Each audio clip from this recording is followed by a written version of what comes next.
l'Hôtel des Invalides. Fondé en 1675 par Louis XIV pour servir de retraite aux soldats caducs et mutilés.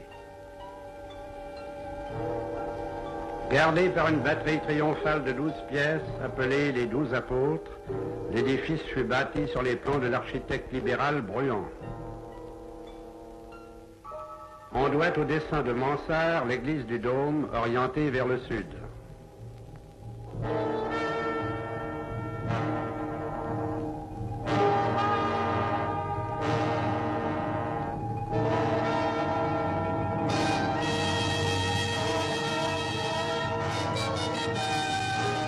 Au-dessus de la balustrade à la romaine, le dôme est surmonté d'un lanternon à 4 faces de ballerons. Les moineaux des Invalides. Le colombier des Invalides.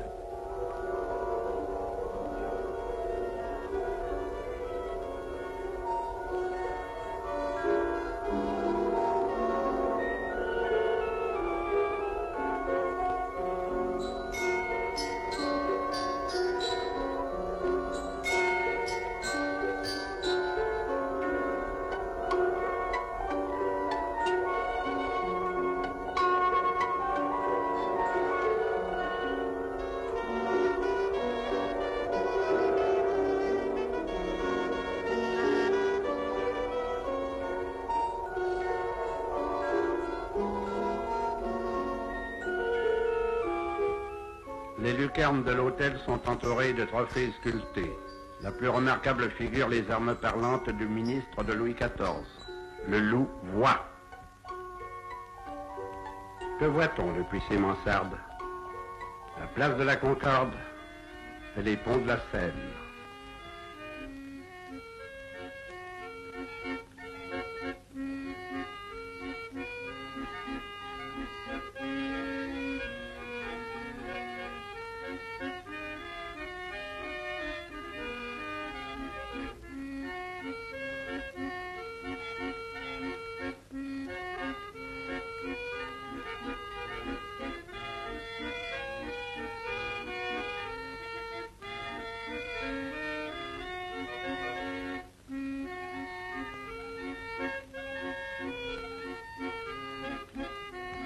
L'arc de l'Étoile.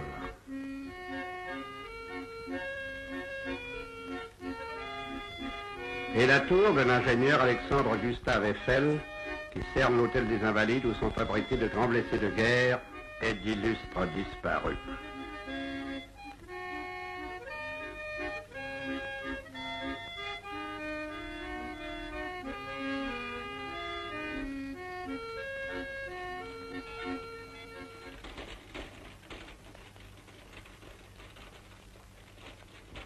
La légende a ses héros, la guerre a ses victimes.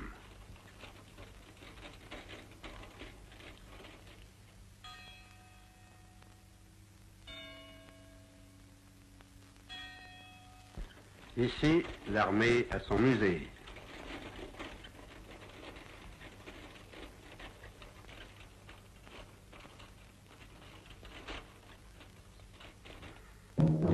De la vieille artillerie.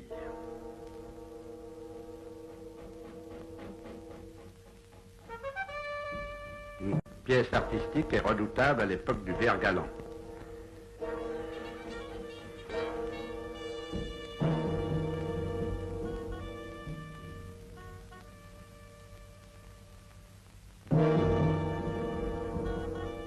Certains de ces engins peuvent, par leur aspect, amuser le visiteur. Et pourtant, lorsque l'on mesure la dangereuse croissance d'une industrie qui pousse comme un champignon vénéneux, reconnaissez qu'il n'y a vraiment pas de quoi rire.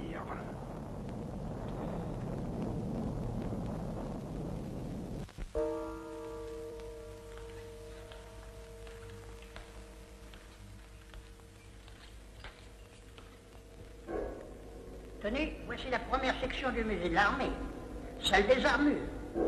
Par ici, mesdames et messieurs.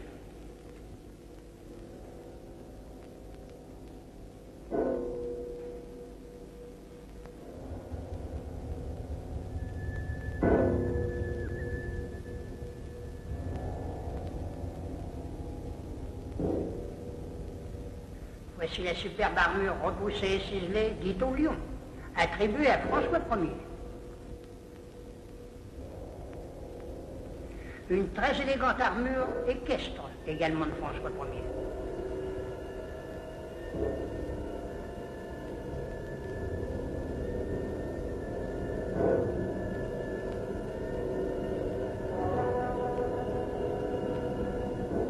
Le harnois, bruni et damasquiné de Otto-Henri, comte palatin d'Urin. Touchez pas, s'il vous plaît.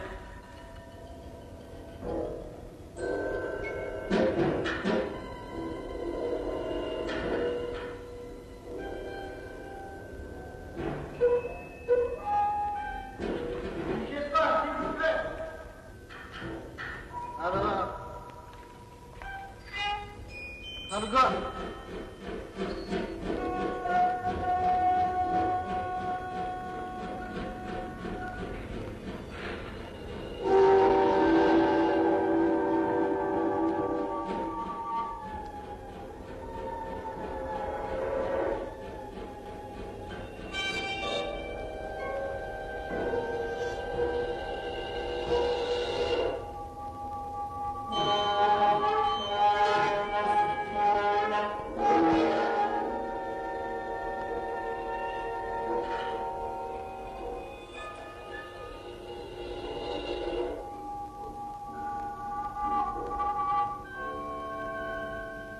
Dans cette vitrine, vous apercevez 3 armures fermées. Pièce rare puisqu'il n'en existe que 5 ou moins. Touchez pas, s'il vous plaît. Les armoiries de tournoi du duc d'Albret.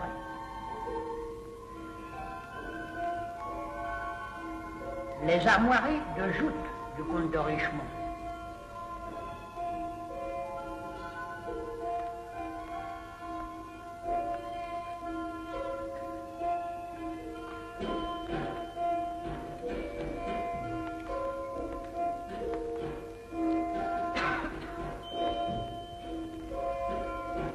Louis XIII. Enfin, le chef-d'œuvre de la collection, l'armure gravée de Louis XIV, offerte au roi Soleil après la conquête des Flandres.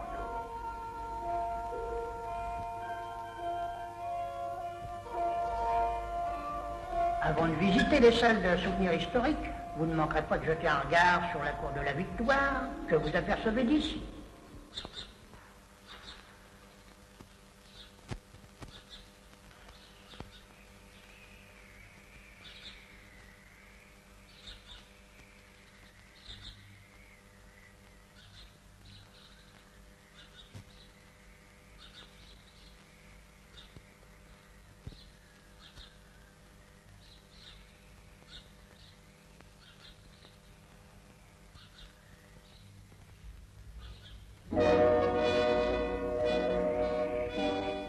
La victoire en chantant nous ouvre la barrière.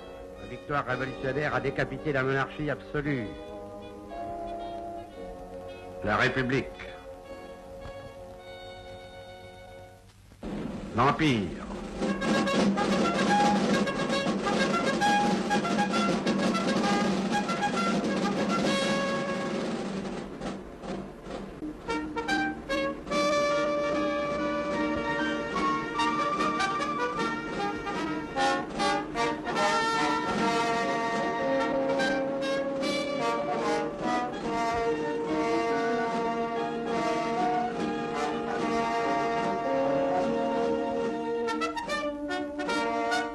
Découvrez-vous, messieurs, dans la salle des drapeaux. Statue Vive l'Empereur, œuvre du maître Richefeu.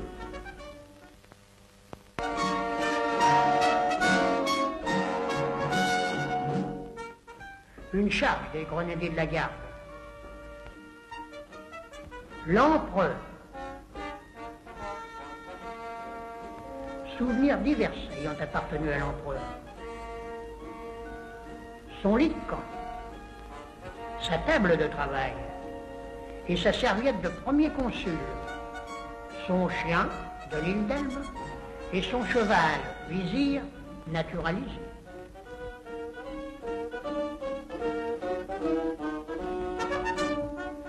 Napoléon Ier mourut à Sainte-Hélène le 5 mai 1821. Son épopée glorieuse, planant encore sur les champs de bataille, est illustrée par cette toile du peintre Édouard de Taille, qui inspira la célèbre chanson « Le rêve passe ».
Mesdames et messieurs, si vous voulez bien me suivre.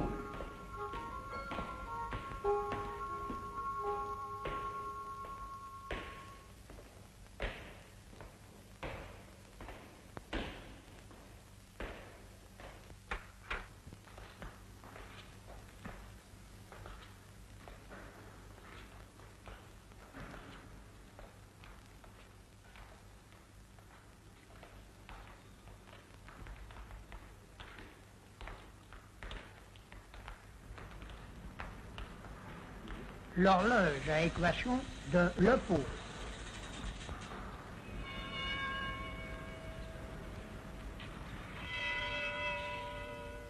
Le moteur détruit de l'avion de Roland Garros. L'appareil de Charles Guilmer, l'as de la Grande Guerre.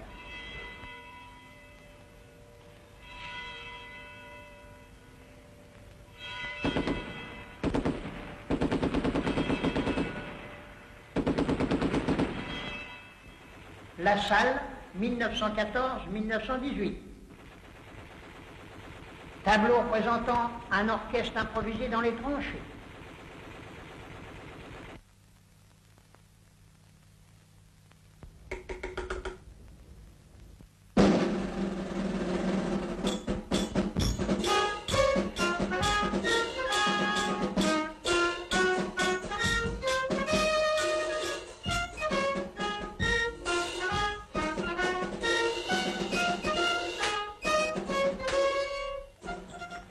La tête en bronze de la statue du général Mangin.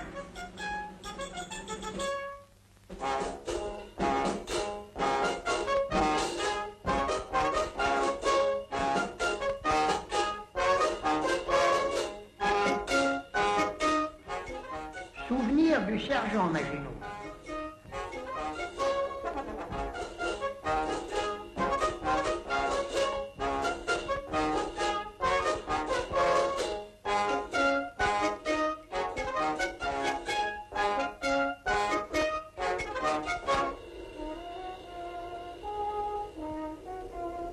Télescope de tranchée du chemin des Dames.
Allez, viens. Y a rien de grammonaire.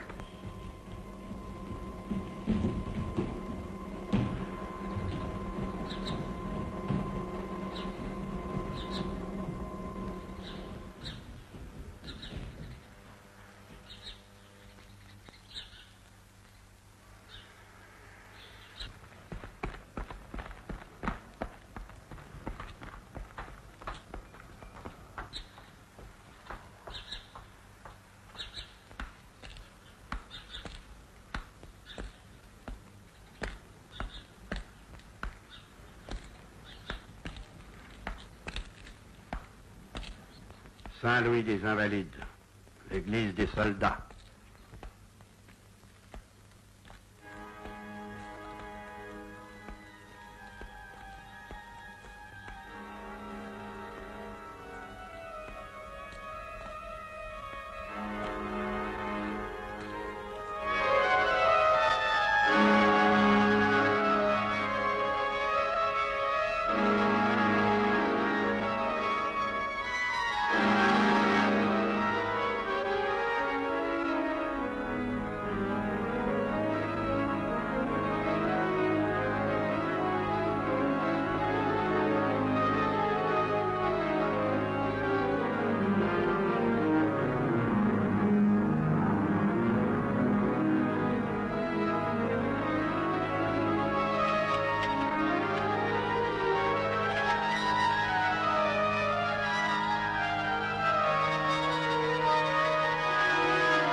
L'église Saint-Louis et la chapelle du Dôme sont séparées par cette verrière posée en 1873.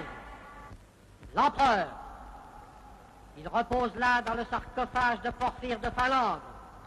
Si on a placé l'empereur dans le Porphyre rouge, c'est parce qu'on a voulu l'honorer, comme autrefois les empereurs romains. Il repose dans l'uniforme de colonel des chasseurs de la vieille garde qu'il préférait, l'épée d'Austerlitz et le grand collier de l'ordre de la Légion d'honneur, institué en 1802 par Napoléon Bonaparte, premier consul.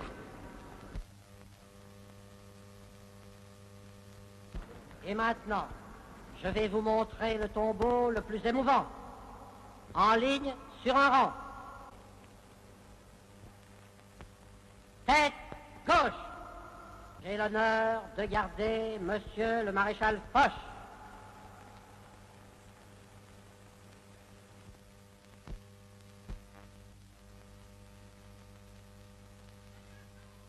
Tête droite.